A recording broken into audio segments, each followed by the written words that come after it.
तो अगर रेसलमेनिया 38 के मेगा क्लैश से पहले किंग कॉन्ग वर्सेस गॉडजिला से पहले रोमन रेंज आ जाए मंडे नाइट रॉ में, मजा नहीं आ जाएगा? So hello everyone and welcome back to new video. WrestleMania 38 में होगा title unification match, Roman Reigns versus Brock Lesnar होने वाला है। एक बहुत ही बड़ा मैच होगा और गुड न्यूज ये आ चुकी है सामने, क्योंकि रेसलमेनिया 38 से पहले एक मंडे नाइट रॉ के शो के लिए WWE ने कंफर्म कर दिया हमारे ट्राइबल चीफ को। तो एक ही हफ्ते में डबल मजा आएगा, स्मैकडाउन में रोमन ब्रॉक और मंडे नाइट रॉ में भी रोमन ब्रॉक। साथ ही बात करेंगे अल्बर्टो डेल रियो के बारे में। रिसेंट टाइम में उन्होंने भी टीज की है कि वो फिन बैलर की यूएस टाइटल के पीछे आ सकते हैं। प्लस बात करेंगे एक और न्यू मैच के बारे में जो कि रेसलमेनिया 38 की नाइट 1 के ऊपर हो चुका है ऐड। और स्टोन कोल्ड क्या सिर्फ रेसलमेनिया के अंदर एक केविन ओवेंस शो की अपीयरेंस के लिए आएंगे या फिर वहां अचानक से वो मैच में रेसल करेंगे, इसको लेकर भी एक मैसिव रिपोर्ट आ चुकी है सामने। So without wasting any time let's begin this video. लेकिन पहले हम लोग वीडियो को शुरू करते हैं हमारे new intercontinental champion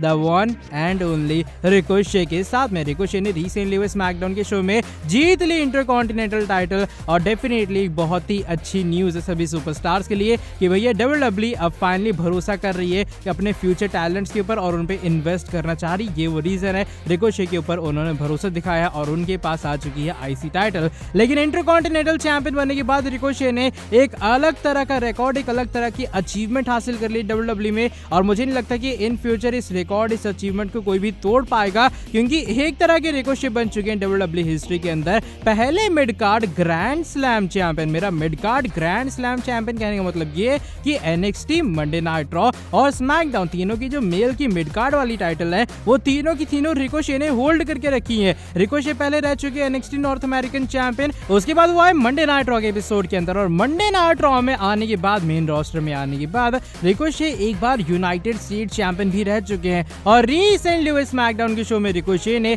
intercontinental championship भी गेन कर ली है। इसका मतलब ये उन्होंने तीनों डिवीजन्स, तीनों ब्रांड्स की जो मिड कार्ड टाइटल है वो होल्ड की है। और मैसिव कांग्रेचुलेशन रिकोशे को पहला mid card grand slam champion बनने के लिए। ऐसे WWE के अंदर और भी सुपरस्टार्स हैं करंटली जो कि NXT नॉर्थ अमेरिकन चैंपियन रह चुके हैं। उसमें हमारे Archer of infamy Damien priest भी शामिल है। अब डेमियन प्रीस्ट के पास यूएस टाइटल तो आ चुके हैं, लेकिन अब वो कब आएगी आईसी टाइटल उसका कोई अंदाजा नहीं है। लेकिन अभी फिलहाल रिकोशे ने ये अलग तरीके का जो रिकॉर्ड है वो हासिल कर लिया है और एक बार फिर से कांग्रेचुलेशन। ये वो रीजन मैं कहता हूँ he is one and only. By the way आज की जो हमारी नेक्स्ट अपडेट है वो इस बार shows of the shows WrestleMania 38 के बारे में जुड़ी है। रेसलमेनिया 38 इस साल भी 2 नाइट का इवेंट होगा और बात करें नाइट 1 के बारे में, WWE धीरे धीरे करके जो सारे मैचेस वो बता रही भैया नाइट 1 में क्या होगा और नाइट 2 में क्या बवाल होने वाला है। तो नाइट 1 के ऊपर WWE ने पैट मैकाफे वर्सेस जो ऑस्टिन थ्योरी का मैच है रिसेंट टाइम में वो भी कंफर्म कर दी कि भैया ये जो मैच है वो नाइट 1 के ऊपर होगा। मजा आएगा पैट मैकाफे और जब ऑस्टिन थ्योरी आमने सामने आएंगे, आगे से एक अच्छा खासा एक्शन आपको देखने के लिए मिल सकता है। अब विंस मैकमैन वर्सेस पैट मैकाफे भी एक अलग तरह का मैच होता, लेकिन ऑस्टिन थ्योरी का इन रिंग टैलेंट हमने देखा और पैट मैकाफे को जिन लोगों ने NXT में देखा होगा वो डेफिनेटली एक्साइटेड होंगे एक बार फिर से उनकी इन रिंग रिटर्न के लिए। आज की जो हमारी नेक्स्ट अपडेट है वो इस बार the Texas Rattlesnake Stone Cold Steve Austin के बारे में जुड़ी है and that's the bottom line, क्योंकि हमारे स्टोन कोल्ड एक बार फिर से रेसलमेनिया के अंदर वापस आएंगे। एक तरह की ये बात इनडायरेक्ट वे में तो कंफर्म हो ही चुकी है। केविन ओवेंस ने चैलेंज कर दिया स्टोन कोल्ड को, उन्होंने कहा भैया अगर हिम्मत है तो आके दिखाओ और काफी जल्दी जो स्टोन कोल्ड है उस चीज का रिप्लाई देंगे, उसे कंफर्म करेंगे हाँ भैया मैं रेसलमेनिया में आऊंगा। अब बड़ी बात यह है कि रेसलमेनिया 38 में एक्चुअल में स्टोन कोल्ड सिर्फ एक केविन ओवेंस शो के लिए आएंगे, क्योंकि अभी फिलहाल जो WWE है सिर्फ यही चीज एडवर्टाइज करी है रेसलमेनिया 38 के लिए कि भैया केविन ओवेंस ने चैलेंज दिए कि आओ मुझसे मिलो आके केविन ओवेंस शो के अंदर रेसलमेनिया 38 में, अगर हिम्मत है तो आ जाना भैया। लेकिन रिसेंट टाइम एक रिपोर्ट आई है सामने और भैया रिपोर्ट का ये मानना है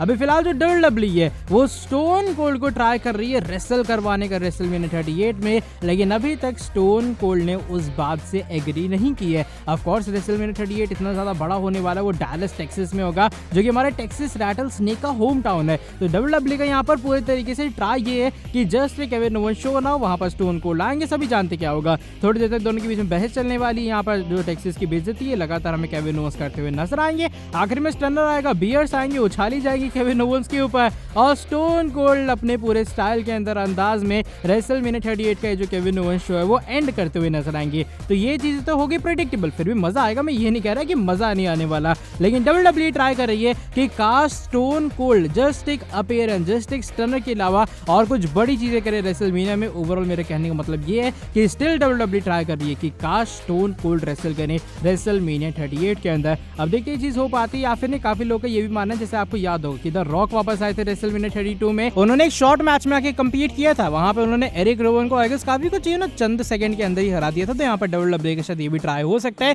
कि Kevin Owens versus stone cold का मैच हो, मैच की स्टार्टिंग में 2-3 स्टनर आ जाए, लो भैया केविन ओवेंस का काम तमाम हो गया। तो शायद WWE ये कुछ चीजें भी प्लान कर सकते हैं, बाकी देखते हैं क्या फाइनल प्लान्स होते हैं WWE के। लेकिन ये भी कुछ रिपोर्ट है जो कि स्टोन कोल्ड के केविन ओवेंस शो की अपीयरेंस को लेकर आई है सामने। बाय द वे आज की जो हमारी सेकंड लास्ट अपडेट है वो इस बार former WWE superstar Alberto Del Rio के बारे में जुड़ी है। आज से काफी टाइम पहले यानी कि बार-बार रिसेंट टाइम में एल्बर्टो डेल रियो ये बात टीज कर रहे हैं भैया वो WWE में वापस आ रहे हैं। काफी बार उन्होंने ये बताया कि भैया WWE ने अप्रोच वगैरह की है, WWE उनमें इंटरेस्टेड है, वो WWE के अंदर वापस आएंगे। लेकिन फिर रिपोर्ट आती है सामने WWE की जो क्रिएटिव टीम है, जो इंटरनल मैनेजमेंट है, वो कहती है अरे घंटा में इसमें इंटरेस्टेड नहीं है और इस इंसान को हम अपनी कंपनी के अंदर एक बार फिर से वापस नहीं लेने वाले। और रिसेंट टाइम में एल्बर्टो डेल रियो एक बार फिर से अपने ऑफिशियल ट्विटर अकाउंट के थ्रू एक तरह का टीज करते हैं अपनी WWE रिटर्न और पॉसिबली दिखाते भैया वो चैलेंज कर सकते हैं फिन बैलर को उस यूएस टाइटल के लिए। वो जो अपना रिएक्शन एक तरह का या फिर एक तरह का टीज करते हैं अपने ऑफिशियल ट्विटर अकाउंट के थ्रू, उसका स्क्रीनशॉट आप लोग देख पा रहे होंगे।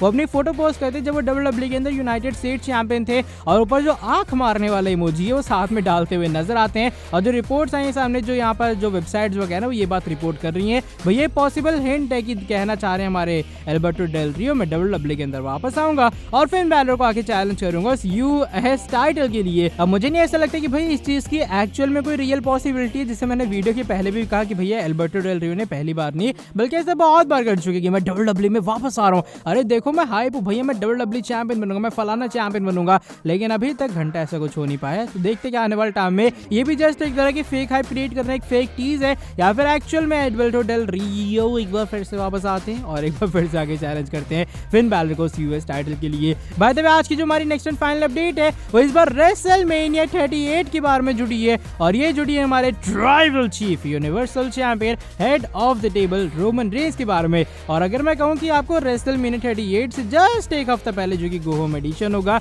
उस वाले मंडे नाइट रॉ में रोमन रेंस देखने के लिए मिलेंगे। आई नो सुनने में ये क्या लगेगा भैया तो सोने पे सुहागा वाली बात होगी कि Roman Brock Monday Night raw में भी, उसी हफ्ते के एंड में रोमन ब्रॉक स्मैकडाउन में भी, और फिर आ जाएगा रेसलमेनिया। क्योंकि रिसेंट टाइम में जो रेसल जोन है वो इस बात को रिपोर्ट करता हुआ नजर अपनी वेबसाइट की थ्रू की WWE रिसेंट टाइम में 28 मार्च वाला जो मंडे नाइट रॉ का शो होगा वहां के लिए एडवर्टाइज कर रही है हमारे tribal chief universal champion head of the table Roman Reigns को। उसका स्क्रीनशॉट आप लोग देख पा रहे होंगे। वो लिखते भैया WWE यहाँ पर ये बात एडवर्टाइज कर रही है कि आपको अपने ट्राइबल चीफ को एक्नॉलेज करने का मौका मिलेगा मंडे नाइट रॉ के अंदर। अब फिलहाल प्रमोशनल पोस्टर के अंदर सिर्फ और सिर्फ बेकी लिंच है, लेकिन अगर आप WWE की ऑफिशियल वेबसाइट के ऊपर भी जाके चेकआउट करोगे वहां पर अब रोमन रेंस को WWE एडवर्टाइज करने लग गई है। इसका मतलब ये कि शायद इस वाले गो होम एडिशन के मंडे नाइट रॉ में जो कि रेसलमेनिया से पहले होगा यहाँ आपको रोमन रेंस की अपीयरेंस देखने के लिए मिलेगी। और मंडे नाइट रॉ ऑलरेडी गजब का जा रहा है। इमेजिन करो अगर रोमन ब्रॉक भी दोनों शो पर होते हैं तो भैया शो किस लेवल का जाने वाला है। तो मुझे नहीं पता है शो एक्चुअल में क्या कुछ होगा इस वाले पूरे एपिसोड में, लेकिन अगर रोमन ब्रॉक आते हैं